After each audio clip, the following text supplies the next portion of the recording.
I had 3 seconds before the red laser dot stopped dancing on his silk tie and burned a hole through his chest. My throat felt like it was stuffed with broken glass, holding back a scream that would cost me my job, and likely my life. Around me, the supper club hummed with the low hypnotic frequency of wealth. You mafia! The chime of silver against bone china. The rustle of designer fabric. The polite, muted laughter of people who never had to watch their backs. But in my head, the silence was deafening, a countdown ticking toward 0. I stepped toward table 4, not like a waitress serving a refill, but like a soldier walking into a minefield. Junso Han sat in the center of the room, looking less like a diner and more like a statue carved from obsidian. Impeccable black suit, hair slicked back with military precision, a stillness that terrified me more than the noise. His hand held a wine glass midair, fingers long and steady, completely unaware that he was already a ghost. To his right, his lieutenant sat with her back straight, eyes scanning the room with feigned diligence. She looked like a loyal protector. She wasn't. 2 seconds ago, I'd seen her check her watch and tap her earpiece just as the laser appeared. The supper club wasn't just a restaurant. It was a theater where the rich pretended nothing ugly ever happened. I had been invisible all night, a ghost in a crisp white shirt and dark apron, refilling water glasses and clearing crumbs. I was moving past the heavy velvet curtains near the kitchen when I saw it. Not a sound, but a flash of light. I froze between the service station and the grand piano, my hand gripping the water pitcher until my knuckles turned ash gray. Crimson. A tiny trembling light flickered against Junseo Han's white collar. I traced the angle instantly, habit from a childhood spent ducking behind counters in a neighborhood where fireworks were never just fireworks. The sniper was on the mezzanine, tucked between the shadows and the lighting rig. If I dropped a tray, the sniper would fire out of reflex. If I whispered a warning, the lieutenant would put a bullet in me before I finished the sentence. I didn't need to be professional. I needed to be a distraction. I needed to be so loud, so unhinged, and so offensive that every eye in the room, including the snipers, shifted to me. I took a breath that tasted like fear and marched forward. I wasn't going to save him with a whisper. I was going to save him with a curse. Before we begin, don't forget to like this video, hit subscribe, and comment where you're watching from. In my line of work, invisibility is a currency. You learn quickly that the ultra-wealthy don't see a person when they look at you. They see a uniform, a pair of hands, a vessel for their Pinot Noir. I was a ghost in a starched white shirt, gliding through the supper club's low light, reading the room with a survival instinct honed in neighborhoods far less polite than this one. The air here usually smelled of expensive perfume and truffle oil, but tonight, beneath the scent of money, there was something metallic, something sharp. I moved toward table 4 with a bottle of sparkling water, my steps silent on the plush carpet. Junso Han sat in the center. A gravitational pull that warped the atmosphere around him. He hadn't touched his meal. He sat with the predatory stillness of a jungle cat, his posture relaxed but ready to snap. He was terrifyingly beautiful and utterly lethal, a man carved from marble and violence. But it was the women flanking him who triggered the alarm bells in the back of my skull. To his right sat his lieutenant, a woman with razor-sharp cheekbones and eyes that didn't blink enough. She should have been focused on her boss, hanging on his every word like the rest of the sycophants in the room. Instead, she was dissecting the perimeter. I poured water into her crystal glass and she didn't even flinch. Her gaze darted to her wrist, a heavy masculine chronograph. She wasn't checking the time out of boredom. She was counting down. It was precision, not impatience. And to his left, the blonde woman was unraveling. She was the weak link. While the lieutenant was made of ice, this one was melting. Her hand trembled as she lifted her wine glass, the liquid rippling in a mini earthquake. A fine sheen of sweat glistened on her upper lip, despite the aggressive air conditioning that kept the room at a chill 55 degrees. She looked like she was waiting for a bomb to go off. I stepped back, clutching the condensation-slicked pitcher against my apron. My heart kicked against my ribs, a frantic rhythm that had nothing to do with the heavy tray. The ambient noise of the restaurant, the clinking silverware, the jazz piano, seemed to drop away, leaving only a ringing silence. The dynamic at the table wasn't a business meeting. It was an execution waiting for a signal. I scanned the room, my instincts screaming that the safe, warm glow of the chandeliers was a lie. The trap was set, the players were in position, and I was the only one standing in the crossfire who knew the script. The curse hung in the air like toxic smoke, instantly choking the polite murmur of the supper club. For a heartbeat, time suspended. The laser dot vanished from Junseo's chest, the sniper likely flinching at the sudden ear-splitting disruption. But I knew the confusion would only last a second. I couldn't let them recalibrate. I had to be the chaos. I didn't give the security team time to process the threat. I swung the heavy silver serving tray in a violent, clumsy arc, sending crystal glasses and a $70 bottle of sparkling water crashing onto the table.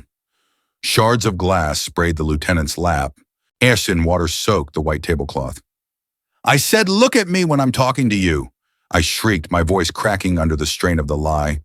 I channeled every ounce of rage I'd ever swallowed in this place, every biting remark I'd ignored, weaponizing it into a shield of hysteria. Junseo didn't flinch at the crash. He didn't look at the mess or the water darkening his cuffs. He looked directly at me. His eyes were dark, infinite pools of calculation. In the midst of the spectacle, he was terrifyingly still. He saw the sweat beating at my temples. He saw the tremor in my hands that wasn't anger, but adrenaline.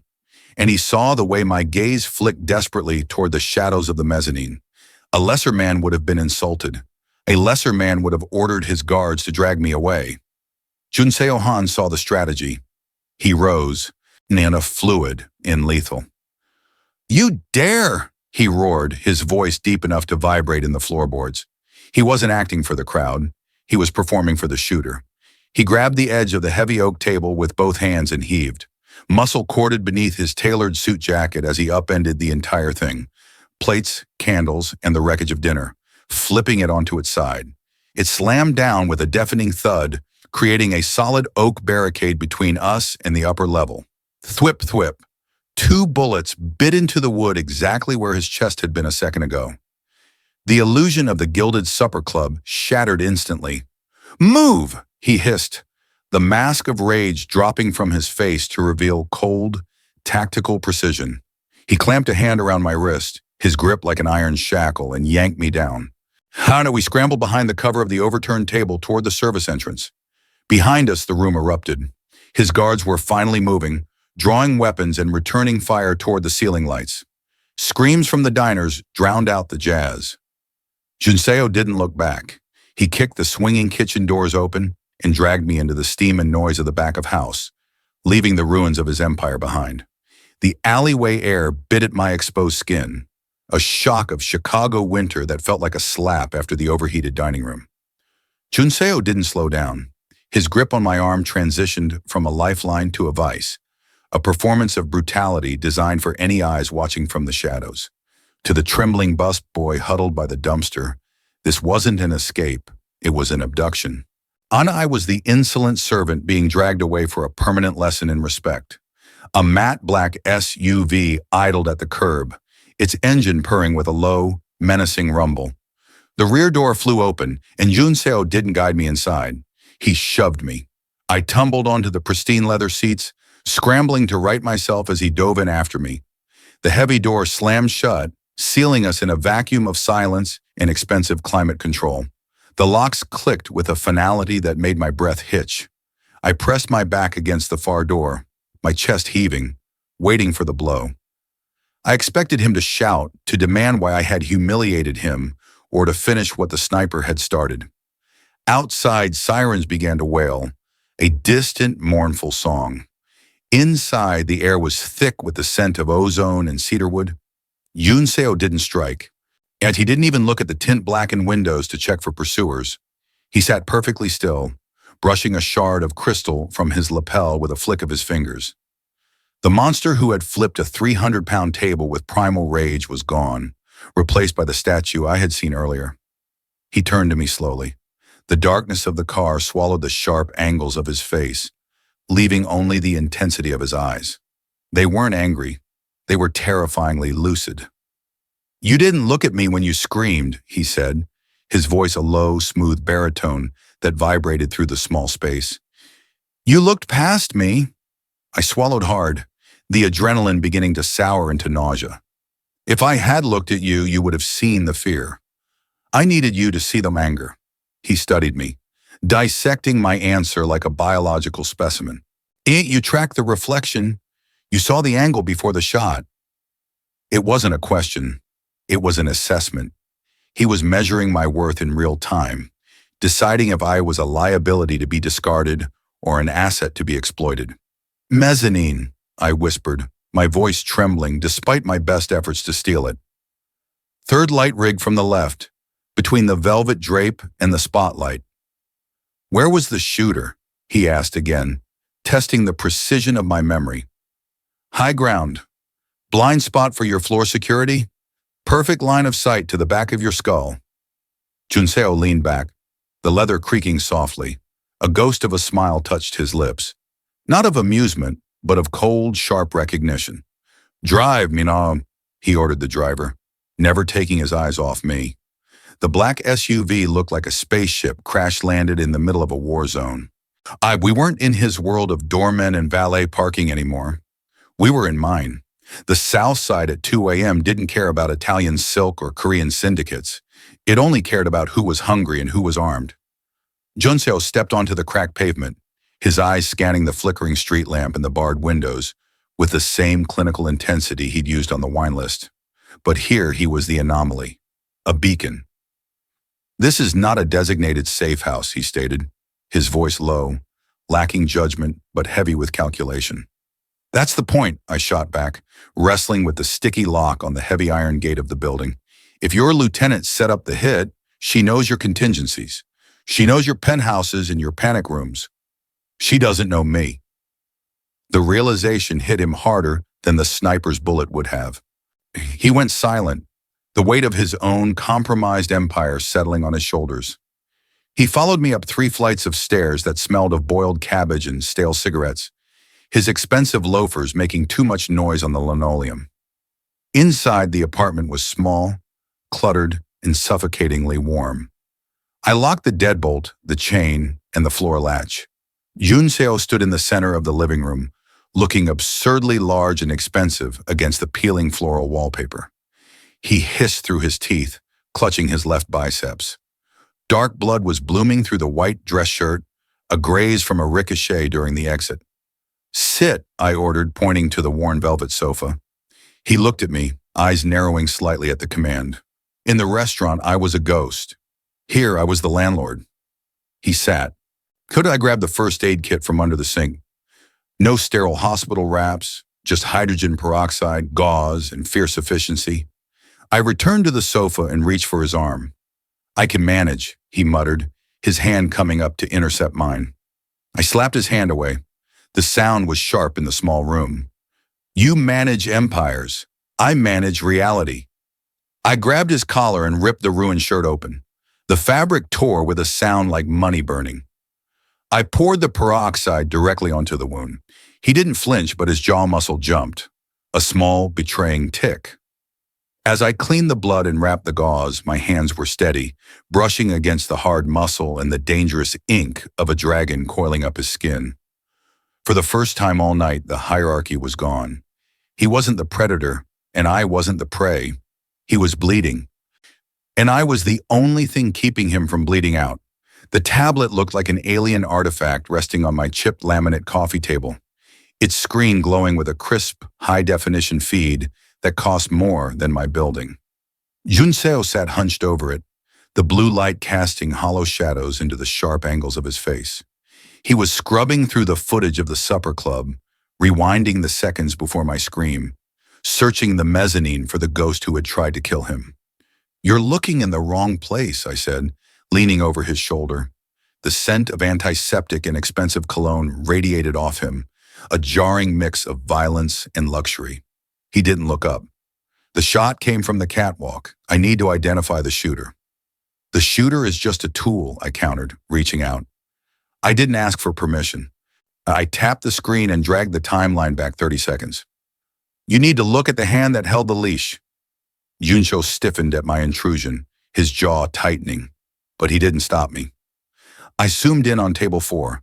The image was grainy, but the body language was unmistakable to anyone who spent their life watching people pretending to be civilized. "Watch the lieutenant," I whispered. On the screen, the woman to his right sat perfectly still. She looked loyal. She looked bored. Then exactly 3 seconds before the red laser dot appeared on Yunseo's chest, her left hand moved. It wasn't a grand gesture. It was small, precise, and practiced. She raised her hand to her ear, tapping the diamond stud earring twice with her index finger. "It's a nervous tick," Junseo said, his voice flat, rejecting the evidence before his eyes. "Didn't know," I corrected him, pointing to the timestamp. "Look at her eyes. She isn't looking at you. She's looking at the mezzanine." I let the video play. The tap. The laser appears. The lieutenant shifts her weight, bracing herself for the spray of blood that never came because I started screaming.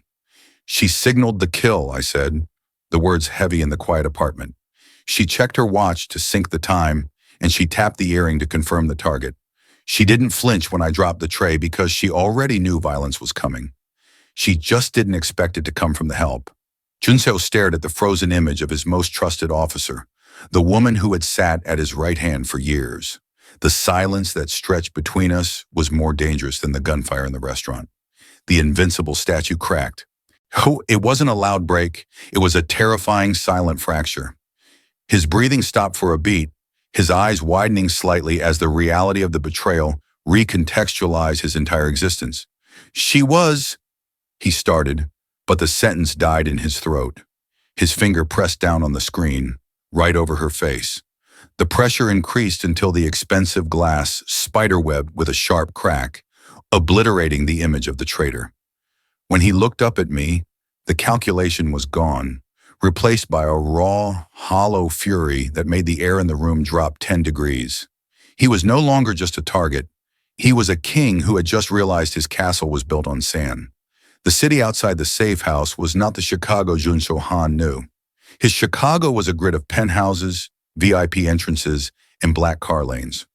My Chicago was a maze of cracked pavement, and steam grates, and service corridors that smelled of bleach and old fryer grease. I shoved a beanie over his slick-back hair, hiding the last vestige of the king. "Keep your head down," I ordered, my voice low against the biting wind. "And for God's sake, stop walking like you own the sidewalk. Walk like you're tired." He looked at me, offended by the instruction, but he slumped his shoulders slightly, mimicking the posture of the midnight shift workers, trudging toward the bus stop. We didn't take a car. We didn't even take the main streets. I led him to the back of a luxury hotel 3 blocks away, a place he had likely dined in a dozen times. But we weren't going through the revolving doors. I punched a code into the keypad of the loading dock. The heavy steel door hissed open, revealing a cavernous, fluorescent-lit corridor bustling with activity. "This is the laundry intake," Junseo whispered, his eyes scanning the security cameras. "We'll be seen." "We're already seen," I replied, grabbing a canvas laundry cart and shoving it toward him. "Push this. If you're working, you're invisible." He hesitated, the indignity warring with the necessity before gripping the handle. We moved through the bowels of the building, passing right under the noses of his own world. A security guard looked right at us, or rather, looked through us, his eyes sliding off the tired woman and the guy in the hoodie pushing dirty linens. We navigated through the steamy heat of the industrial kitchen, where line cooks shouted in Spanish and Tagalog. The air was thick with the scent of roasted garlic and dish soap. Junseo flinched as a sous chef barked, "Atras!" and slammed a tray of hot pans onto a rack inches from his face. The chef didn't apologize. He didn't even acknowledge Junseo's existence. "He didn't check my face," Junseo murmured as we exited through the alley on the north side, the steam from the kitchen vents billowing around us like fog.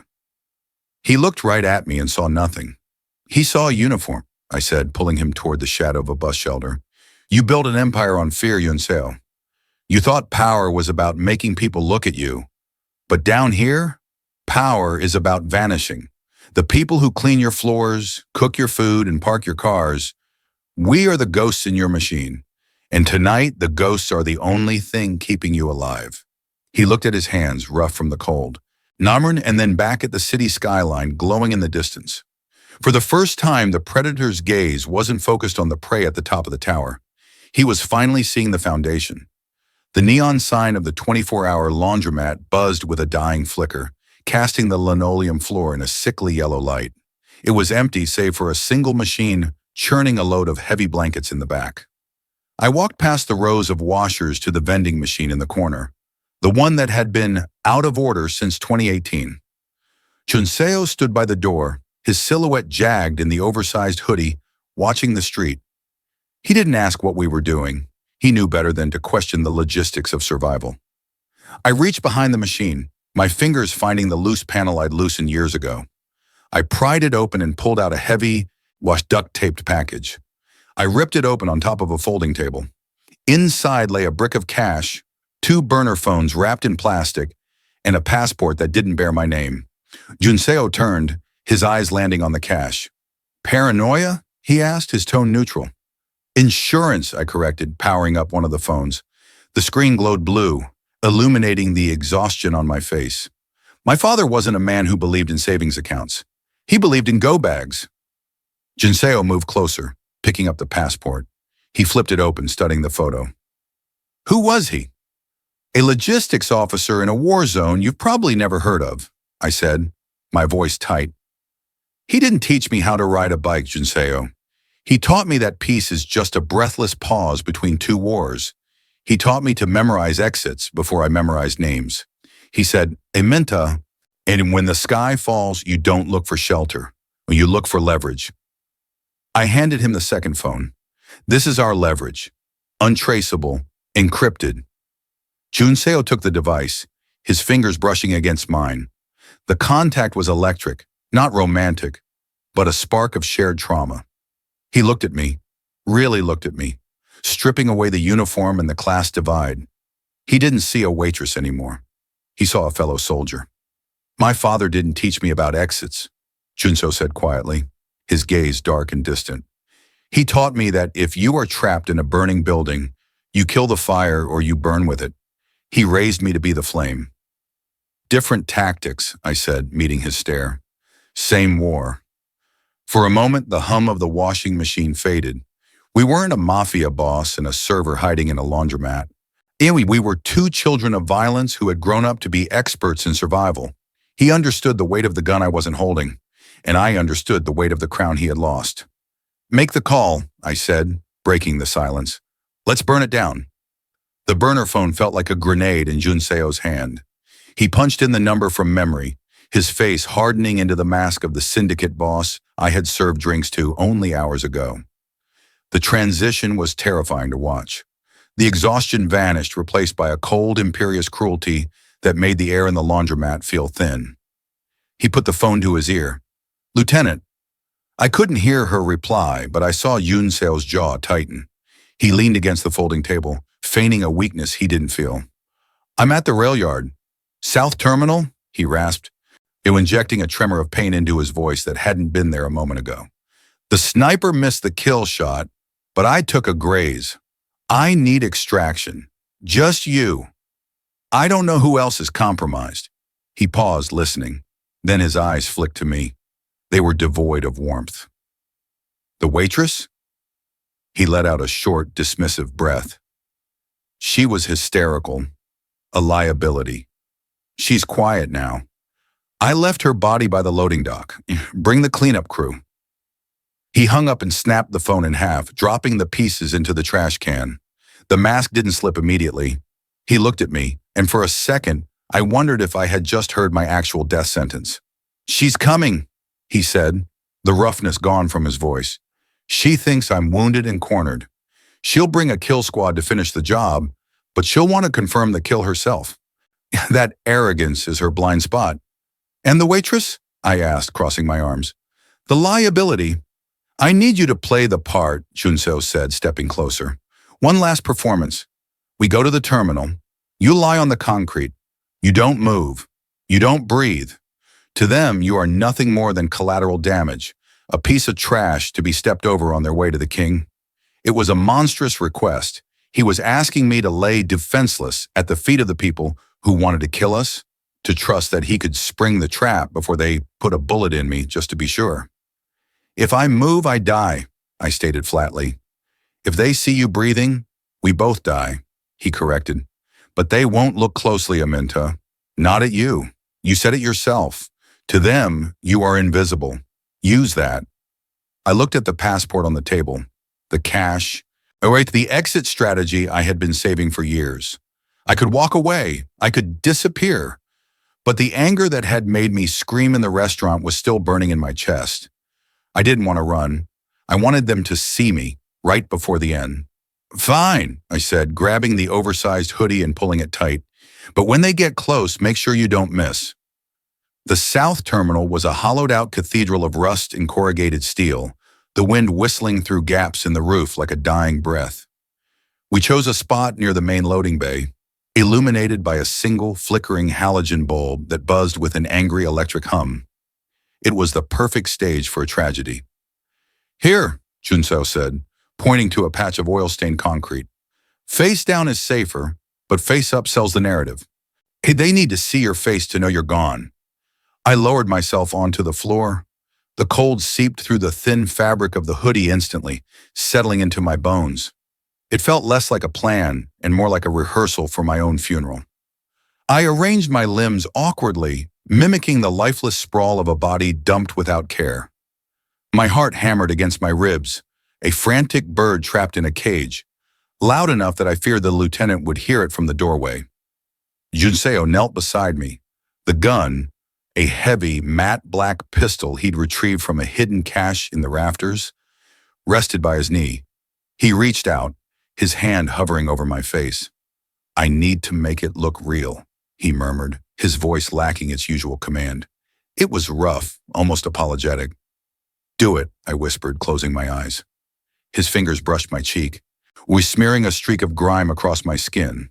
He loosened the bun I had kept so tight all night, letting strands of hair fall across my face to obscure my vision. It was a chaotic, violent aesthetic, but his touch was jarringly gentle. He lingered for a second, his thumb tracing the line of my jaw, checking my pulse one last time. You're shaking, he noted softly. I'm lying on freezing concrete waiting for a hit squad, I hissed, opening my eyes to look at him. I'm allowed to shake. He didn't pull away. For a moment, the distance between the King of Chicago and the invisible waitress vanished completely. His dark eyes locked onto mine, burning with a fierce, terrifying intensity. Listen to me, Aminta. You don't move until I fire. Not a muscle, not a breath. And if you miss, I won't. He leaned closer, to his breath ghosting over my face. You trust me? I'm here, aren't I? When the smoke clears, he vowed, his voice a low promise that felt heavier than the gun. You walk away from this. Not just alive. You walk away with enough money to burn the city down and rebuild it however you want. You never serve another man again. You understand? He squeezed my shoulder, a grounding weight, before standing up and melting into the shadows of the shipping containers. I was alone in the pool of light. I stared up at the rusted ceiling, forced my lungs to empty, and waited for the sound of an engine to cut through the wind. The roar of the engine was a physical weight, vibrating through the cold concrete floor and into my chest. Headlights swept over the warehouse, blindingly white against the rust and shadows. I squeezed my eyes shut, forcing my body to go limp, to become just another piece of debris in a city full of it. Car doors slammed. 1, 2, 4. Heavy boots hit the pavement, followed by the distinctive, rhythmic click of high heels. The lieutenant. Perimeter, a male voice barked. Clear the corners. Find him, the lieutenant ordered. Her voice was calm, bored even. He said he was bleeding out near the office. If he's still breathing, I want the pleasure of stopping it. She walked closer. I could smell her perfume, expensive, floral, and completely out of place in the stench of diesel and oil. The clicking stopped inches from my head. I held my breath until my lungs burned, terrified that the steam of my exhale in the freezing air would betray me. The help, she murmured. A toe nudged my ribs, not hard but dismissive, checking for a flinch. I was stone. Sloppy Junseo, leaving garbage lying around. She stepped over me. Literally stepped over me. The ultimate invisibility. Clear, a guard shouted from the office structure. He's not here. He's here, she snapped. He doesn't run. The crack of a gunshot shattered the air. The guard closest to the office dropped, his knee exploding in a spray of red. Junseo materialized from the top of a shipping container, a shadow raining down fire. He dropped a second man before his boots even hit the ground. Ambush! The lieutenant screamed, diving behind a stack of pallets. The warehouse erupted. The hit squad was professional. They didn't panic. They fanned out, their suppressed submachine guns hissing like angry snakes. Bullets chewed up the concrete inches from my face, sending stinging chips of stone into my cheek. And I didn't flinch. I couldn't. Junseo moved with terrifying grace, firing and moving, using the darkness as a shield. But there were too many of them. Heavy automatic fire suppressed his position, pinning him behind a rusted forklift. Suppressing fire! Flank him left! The lieutenant roared, her composure cracking into combat rage. Two men moved to circle Junseo's cover. He popped up to fire, but a hail of bullets forced him back down. He was trapped.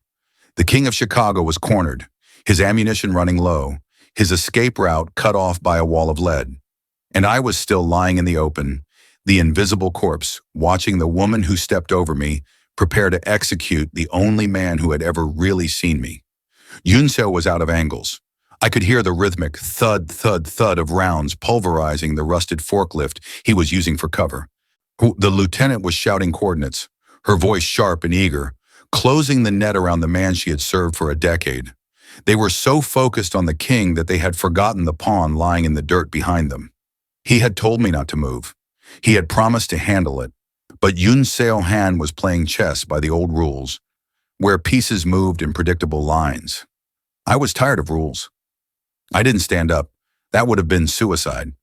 Instead, I slid backward, inch by agonizing inch, using the shadows and the chaotic strobe of muzzle flashes to mask my movement. I was the invisible woman, the spilled drink, the forgotten coat. I crawled toward the hiss of a rusted industrial pipe running along the wall, directly behind the lieutenant's position. A heavy iron wheel valve, caked in decades of grease, jutted out from the pipe at shin height. A warning label, faded to near illegibility, screamed, "High pressure." I reached out, my fingers wrapping around the cold iron. It wouldn't budge. "Suppressing fire! Move up!" the lieutenant screamed. She stepped out from behind a pillar, confident, her weapon raised for the kill shot. I didn't have the strength to turn it, but I had rage, and I had leverage. I grabbed a discarded length of rebar from the floor, jammed it through the spokes of the wheel, and kicked with everything I had left. The metal shrieked, the valve sheared off. A geyser of scalding, white steam exploded into the corridor with the force of a bomb. It screamed like a banshee, instantly filling the space between the lieutenant and her squad with a blinding, boiling fog. "Contact! Rear!" a guard shouted, firing blindly into the whiteout. The lieutenant stumbled forward away from the heat, coughing and blinded, her silhouette perfectly framed against the white cloud. For a second, she looked wild, confused, stripped of her tactical advantage. She looked around trying to find the source, and her eyes met mine through the mist. I was crouching in the shadows, very much alive. Her eyes widened. She raised her gun toward me, but she was too slow. Junseo didn't need a signal. He needed a window. As the steam chaos broke the suppression fire, he rose from behind the forklift. He didn't look at the guards. He didn't look at me. He looked at the traitor exposed by the fog. One shot. The sound was different than the chaotic spray of automatic fire. It was singular, final. The lieutenant's head snapped back, and she crumpled to the concrete, her ambition bleeding out onto the floor she had just walked over. The king hadn't missed. The gilded lotus had scrubbed the violence from its floorboards with remarkable speed. 3 weeks after the shootout, the crystal chandeliers sparkled with the same arrogant brilliance, and the jazz piano tinkled the same harmless tunes. To the casual observer, nothing had changed. The broken table had been replaced. The bullet holes in the mahogany paneling had been filled and varnished. The ecosystem of wealth had healed itself, sealing over the wound as if it never existed. But when Yun Seo Han walked through the heavy oak doors, the air in the room changed instantly. The polite murmur of conversation died. The maitre d', a man who had sneered at my cheap shoes a month ago, went pale, clutching his reservation book like a shield. And Yun Seo didn't look at the staff. He didn't check the exits.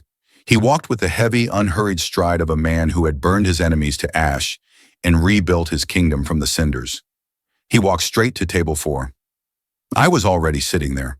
There was no white button-down shirt, no dark apron, no notepad filled with orders for people who didn't know my name. I wore a tailored blazer in deep midnight blue, sharp enough to cut glass, and my hair was loose, framing a face that was no longer hiding behind a customer service smile. I wasn't invisible anymore. I was the focal point. The maitre d' rushed over, his eyes darting frantically between the King of Chicago and the woman he likely remembered as the Help. He stammered, sweat beading on his forehead, looking for a way to restore the social order that had just been decimated. Mr. Han, he choked out, I wasn't aware you had a guest. Shall I remove this? He gestured vaguely at me, unable to finish the sentence. Yun Seo stopped him with a single raised hand. He pulled out the chair opposite me and sat. He didn't look at the maitre d'. He looked at me, his eyes dark and warm with a shared secret. She's not a guest, Yun Seo said, his voice carrying through the silent room, and she's not leaving. He reached across the pristine white tablecloth, the same surface I had slammed my hand onto just weeks ago, and poured water into my crystal glass. He served me. The gesture was small, but it hit the room like a bomb. Sparkling water, Yun Seo ordered the trembling man, never breaking eye contact with me, and bring the dossier on the Port Authority. Me, my partner, and I have work to do. The waiter scurried away. I picked up the glass, the cold crystal feeling right in my hand. I leaned back, mirroring Yun Seo's posture, the relaxed lethality of a predator who knows exactly where the exits are, but chooses to stay. The city is quiet tonight, he murmured. It's waiting, I replied, a small smile touching my lips. For us,